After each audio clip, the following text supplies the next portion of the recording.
Ladies and gentlemen, the story you are about to hear is true. Only the names have been changed to protect the innocent. Fatima Cigarettes, best of long cigarettes, brings you Dragnet.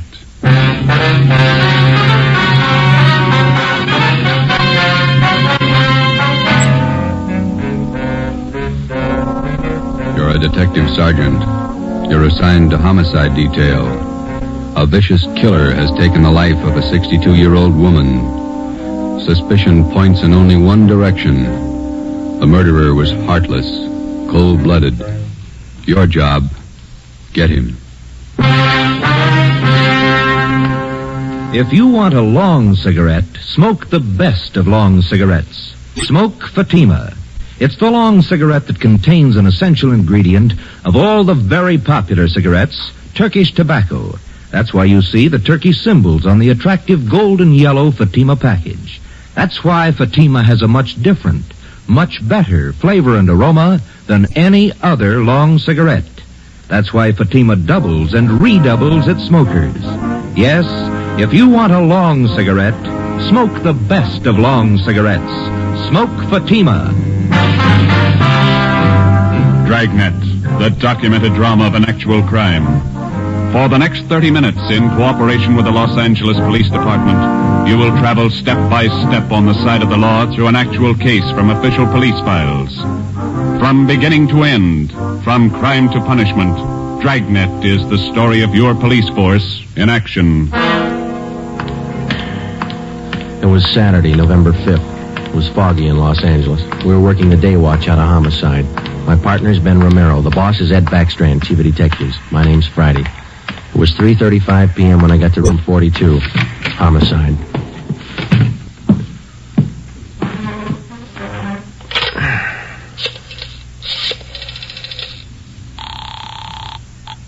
Long distance. This is Friday in homicide. I'd like to place a call to Mr. Frank Renard in Murphy, Idaho. The number is 761. Frank Renard, Murphy, Idaho, 761. Yeah, that's right. The call's been cleared with the business office. All right. Do you want me to call you back, Sergeant? No, hang on. Okay, I'll place it for you.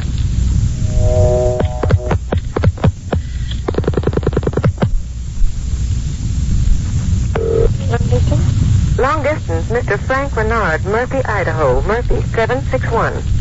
Thank you. New Haven, Connecticut.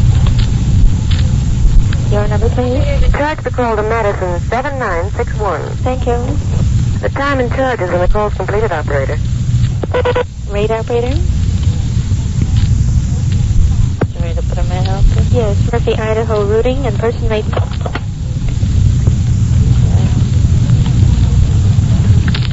Tuesday, NAMPA, Napa. Hi. Operator, the number is 3. 4C. Hi. 160 plus. 160, thank you. Welcome. Through Boise.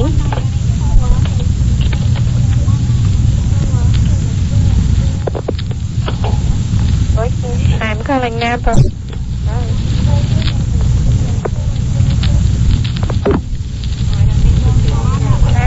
Murphy, 761.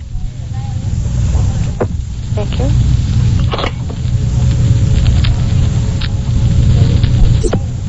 Keep ringing, 761. They're ringing the number, Sergeant. Okay, thanks.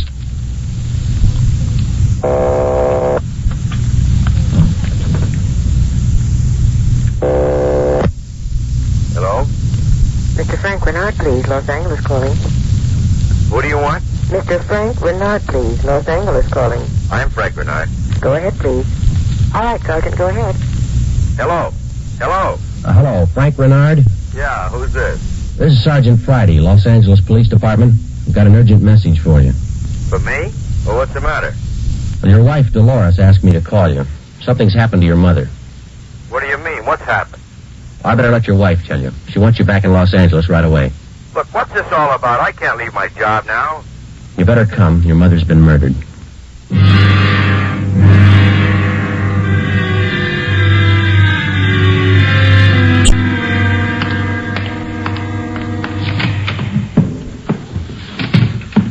Talk to the skipper, Joe. He's on his way in. That's good. Did you call my husband? Did you? He's flying down from Idaho tonight. Be here in the morning. You tell him about me? The trouble I'm in? I told him his mother was murdered. That's all I told him, Mrs. Renard. What am I going to say to Frank?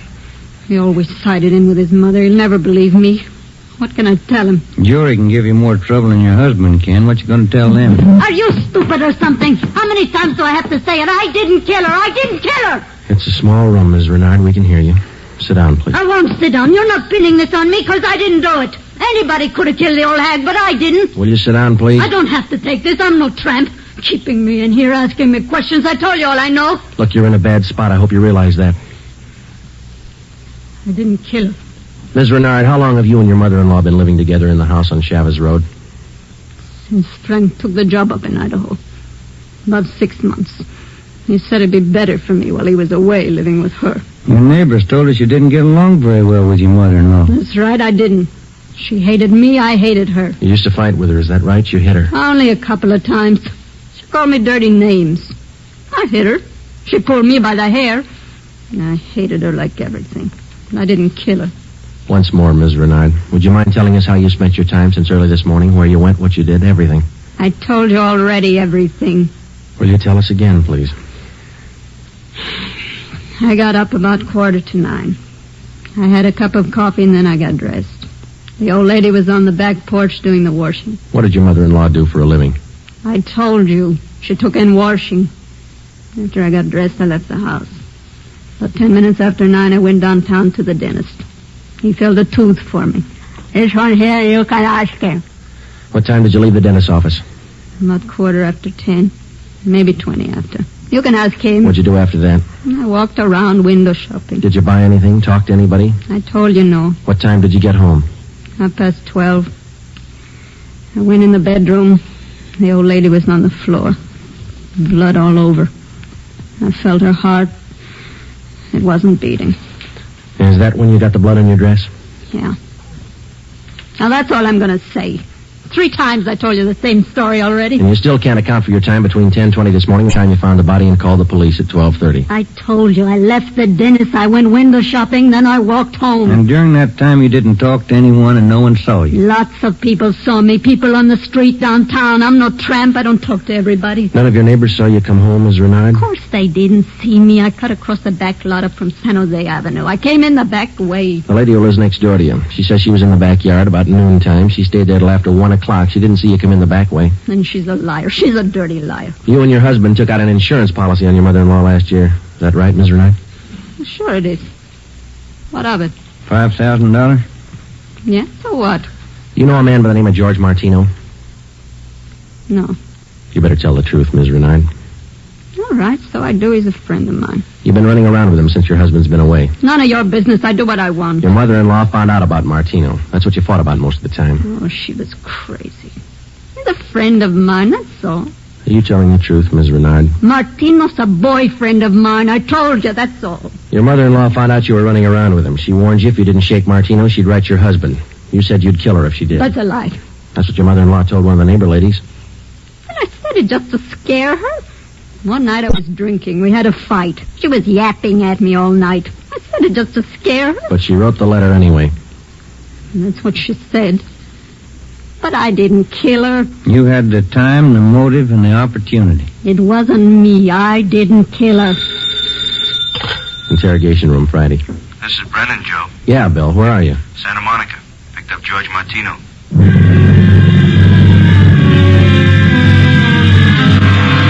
Ben and I drove Mrs. Renard to Lincoln Heights Jail, 5th floor, and had her booked on suspicion of 187 PC. When we checked back in at the office, Brennan and Wiseman, the other 2 men on the case with Ben and I, were questioning George Martino in the interrogation room. Ben and I stood by. Martino admitted only 2 things. He had been running around with Mrs. Renard since her husband left town, and he had heard Mrs. Renard express a desire to do away with her mother-in-law. After the questioning of Martino, Sergeant Brennan, Ben and I met with Chief Ed Backstrand. It was 5:15 p.m. You got everything but the murder weapon, huh? That and Mrs. Renard's confession. She ought to come through, huh, Joe? I don't know. She's scared, but she's still got a smart mouth. What about Martino, Brennan? You think he had a hand in it? I don't think so. We spent most of the afternoon talking to him. He hasn't got the guts. We took a statement. And does he have an alibi? Solid. What was the cause of death? Strangulation, multiple fractures of the skull. All motives are with Mrs. Renard, Chief. Pretty clear-cut job. No evidence of robbery or burglary, I guess. A couple of dresser drawers in the bedroom were emptied on the floor and clothes tossed all around. Pretty obvious blank to make it look like burglary. Maybe. We found 3 $1 bills in plain sight. They were on the floor near the body. If a burglar went through the stuff, he wouldn't have missed that money. It shouldn't be too much trouble tying it up. Shouldn't be, Skipper. Friday and Romero, you follow the case through. Just a minute. Hello, Backstrand. Yeah? What? All right, I'll send him over. Lee Jones. Just finished checking the evidence at the crime lab. Yeah? He thinks Mrs. Renard's innocent.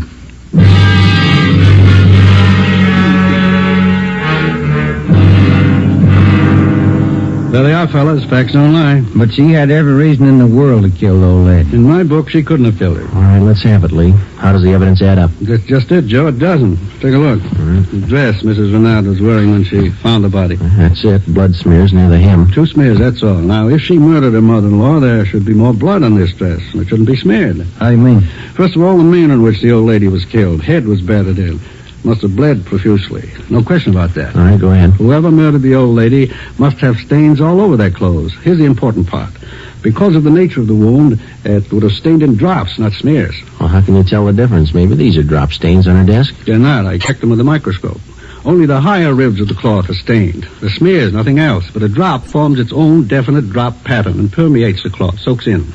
No signs of that on her dress. Not a one. Now, here's the silk scarf the old lady was strangled with. Yeah? Here's what I found in the knot tied in the scarf. A blonde hair, wavy.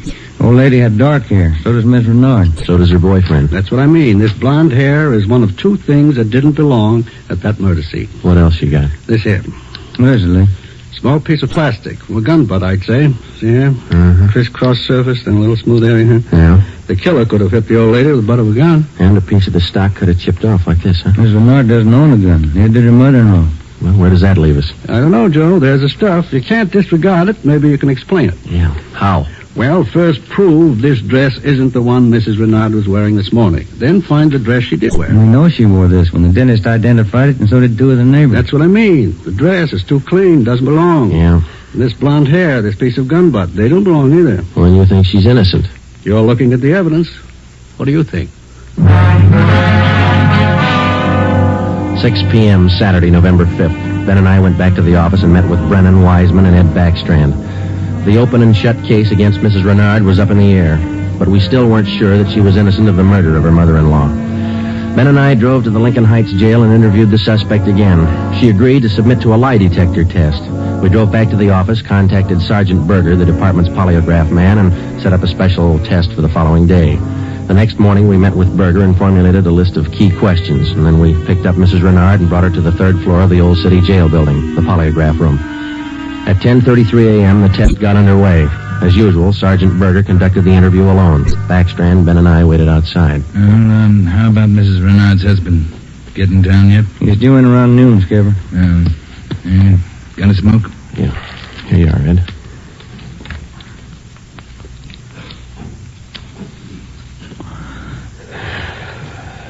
Thanks. Time's it now? 11:25. Here's Berger now.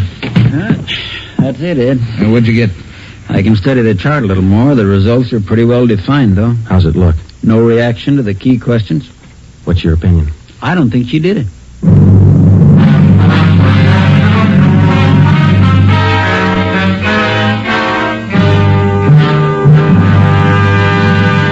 You are listening to Dragnet, authentic stories of your police force in action.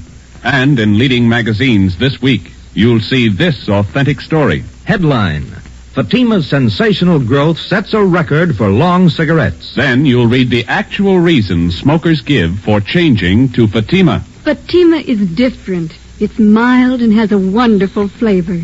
Fatima's best. These are the words of Miss Pamela Bookman of New York, where Fatima has increased its smokers 132%. Fatima tastes much better than any other long cigarette. It's the best. Says Mr. James S. Winterhalter of Detroit, where Fatima smokers have increased 348%. I like the flavor, and Fatima is mild. It's the best long cigarette. That's the statement of Mrs. Mary C. Werdeman of Los Angeles, where Fatima has increased its smokers 545%. Yes, more and more long cigarette smokers every day agree. A change to Fatima is a change to the best. Enjoy Fatima yourself. Best of long cigarettes.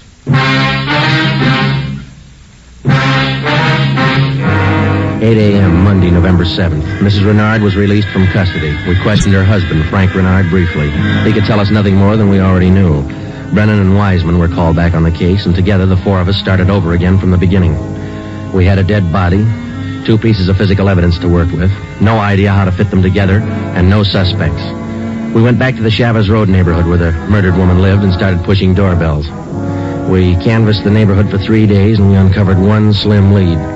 He was selling magazines, officer. Went door to door, right up the street here. Young fellow. Could you describe the man for us, please? Nothing to talk about. Pasty face, pimply complexion, blonde hair. 5:30 p.m. Wednesday, November the 9th. Ben and I met with Brennan and Wiseman in Ed Backstrand's office to compare notes. Together, we had more than a dozen reports of the magazine salesman's presence in the neighborhood just prior to the murder of Mrs. Renard's mother-in-law. The various descriptions of the man which we obtained from the people in the neighborhood tallied closely. About 6 feet, 170 pounds, pimply complexion, blonde hair, fast talker. About 25 years old. As far as we know, Skipper, he was the only stranger in the neighborhood last Saturday morning. Only one that people remember, anyway. How close did you trace him to the Renard house? You got your list there, Brennan? Yeah. There you are. Thanks. Let's see. Well, he picked up his tracks down on Floresta Street, sold a couple of descriptions there. Then he headed up Landers Avenue onto Chavez Road. Yeah. The Renards live at 2280 Chavez Road. That salesman talked to the woman at 2274 Chavez. That's 3 doors away from the Renards. When was he seen then? Let me see. Where is that, Brennan?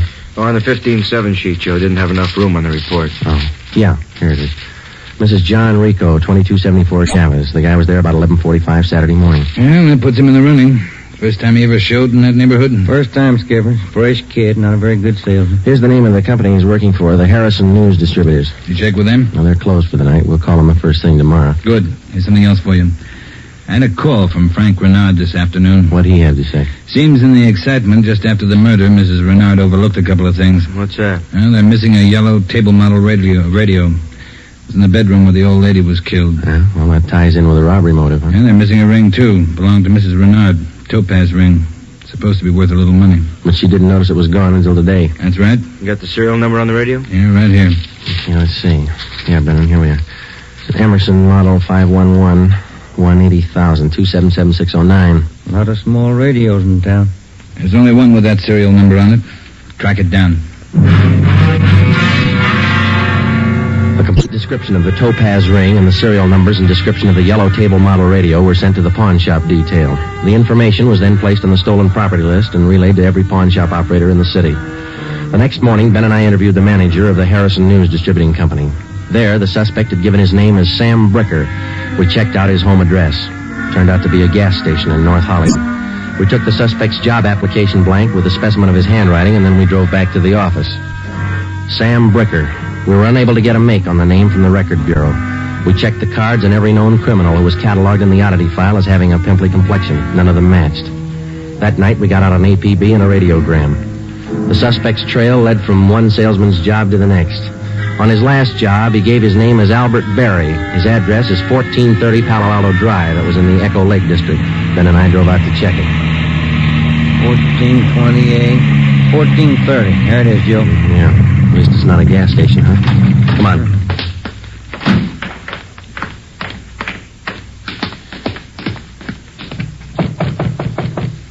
Tiresome, huh? Yeah, I could stand a change. Yes, what is it? We're looking for an Albert Berry, ma'am. Does he live here? Mr. Berry, I'm sorry. He and his wife moved 4 days ago. We identified ourselves as police officers and had the landlady, a Mrs. Catherine Hoffman, show us the apartment which Berry and his wife had occupied. It was still vacant. In one of the closets in the apartment, we found a cheap overnight bag. The lock on it was broken and one of the seams had ripped. I forgot about that old bag, and Mr. Berry told me I could throw it away. Take a look. I'm in. Yeah. How long has Berry been married? Do you know, Mrs. Hoffman? No, I don't. But the way they acted, lovey-dovey all the time, I don't think they've been together long. Hey, Joe. Look, some kind of an identification tag. Yeah, let me see. Get it up here. It's a tool disc, it looks like, doesn't it? Jameson Larrabee, Pittsburgh, Pennsylvania. You're not after Mr. Berry, are you, officer? Yes, ma'am, we are. Did he leave a forwarding address? I wish he did. I'm holding 3 letters for Mrs. Berry in my apartment right now. May we see them, please? Certainly. Would you step this way, please? My apartment's just across the hall. Yes, ma'am. Would you like a bottle of beer or something? No, ma'am, thanks. Let's see. I thought I put... Yes, here they are. 3 of them, Sergeant. From her folks, I think. Mrs. Berry's from Fresno. Oh, that's good. You want to copy down this return address, Ben? Yeah, go ahead. Okay. That's C.K. Ulrich, U-L-R-I-C-K. 525 North Lamona, Fresno. Yeah, I got it. There you are, Miss Hoffman. By the way, did the Berry say they'd call for their mail? Mrs. Berry did. That's why I'm holding on to it. All right. Just one more question. Do you remember if Mr. and Mrs. Berry had a radio? Yes, they did. A small one. Do you remember what brand it was? No, I don't. It had a yellow case. That's all I remember.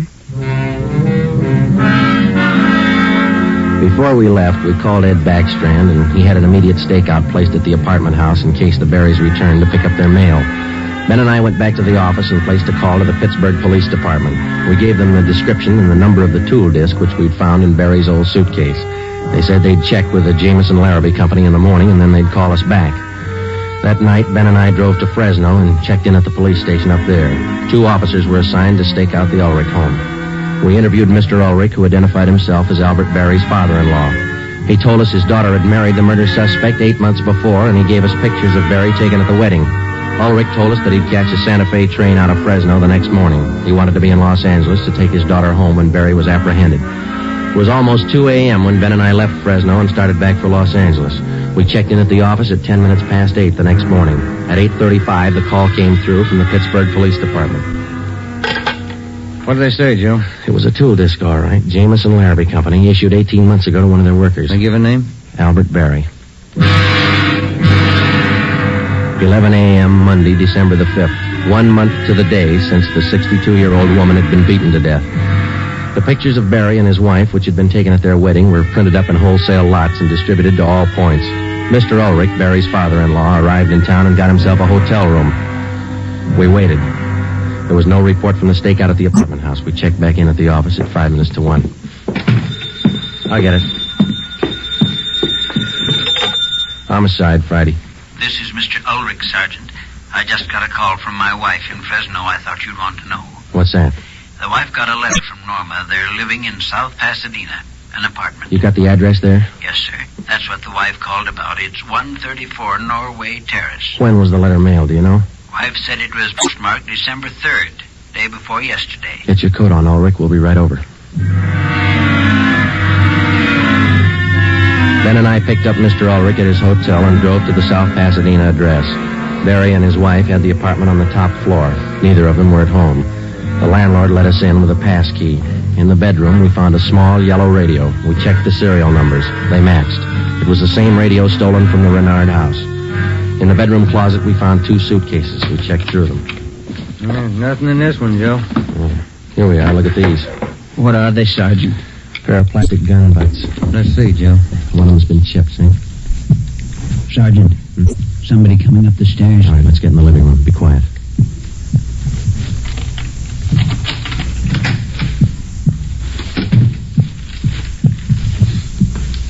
Dad, what are you doing here?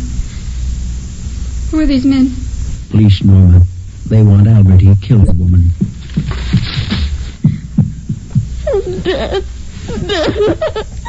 It's all right, Norma. It'll be all right.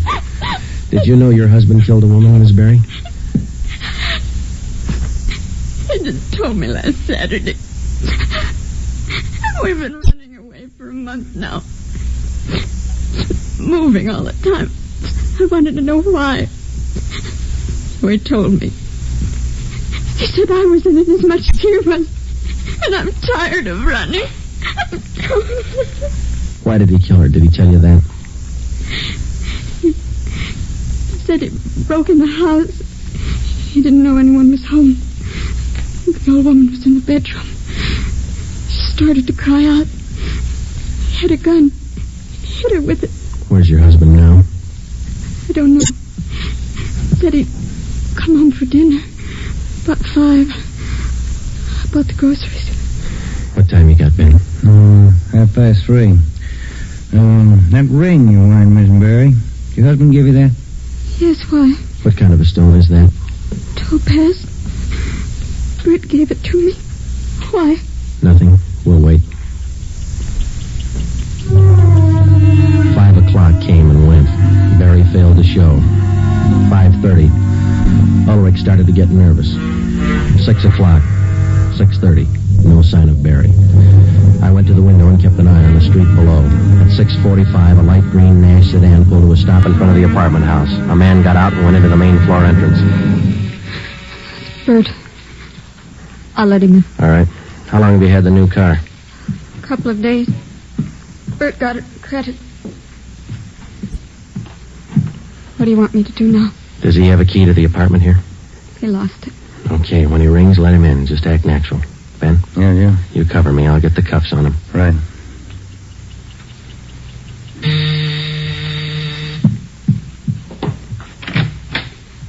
Hi, Bert. Look out, Joe!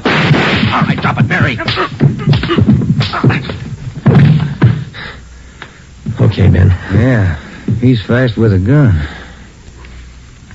Nice looking, isn't he, Sergeant? You'd never think he'd kill anybody. Come on, let's take him in. I love him. I still love him. But you're a cop. You wouldn't understand. That's right, I wouldn't understand. I'm a cop.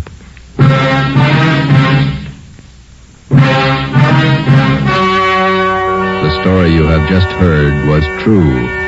Only the names were changed to protect the innocent. On February 16th, 1947, trial was held in Superior Court, Department 82, City and County of Los Angeles, State of California. In a moment, the results of that trial. Earlier tonight, you heard the reports of amazing increases in Fatima smokers from New York to Los Angeles. Yes, all over the country, Fatima is doubling and redoubling its sales. And here's reason one. Fatima is the long cigarette that contains an essential ingredient of all the very popular cigarettes, Turkish tobacco. Reason two. Fatima has a much different, much better flavor and aroma than any other long cigarette. Reason three. To millions of smokers, the name Fatima has always stood for the best in cigarette quality. Smoke Fatima, the best of all long cigarettes.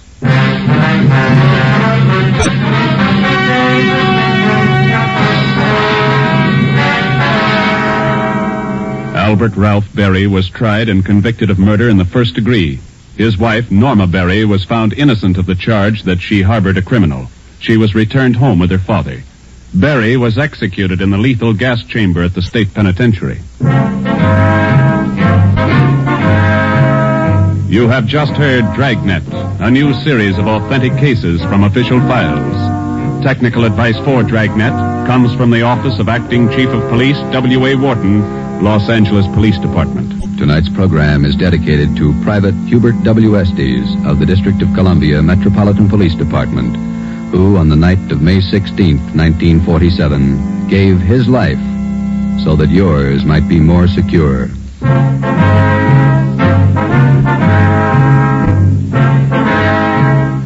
Fatima Cigarettes, best of long cigarettes, has brought you Dragnet, portion transcribed from Los Angeles. Be sure to hear songs by Morton Downey tonight on NBC.